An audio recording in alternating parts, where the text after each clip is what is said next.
এবার জনপ্রিয় online activist Pinaki Bhattacharya জানালেন ডক্টর ইউনুস এবং ইলন মাস্কের টুইট রিটুইটের ঘটনার পেছনের ঘটনা।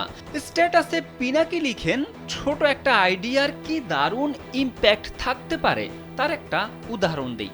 প্রফেসর ইউনুসের টুইট ইলন মাস্ককে দিয়ে রিটুইট করানোর আইডিয়াটা ফ্রান্স 24-এর সাংবাদিক ছোট ভাই আরিফের।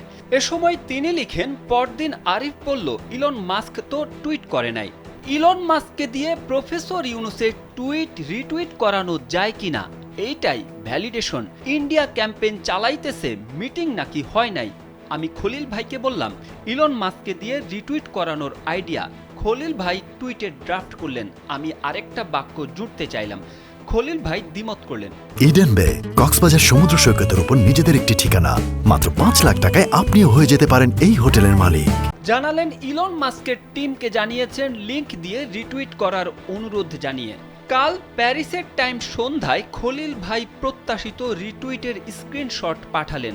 আরিফ আমার সাথেই ছিল। কইলাম, নাও তোমার রিটুইট, খুশি? Small idea, big impact.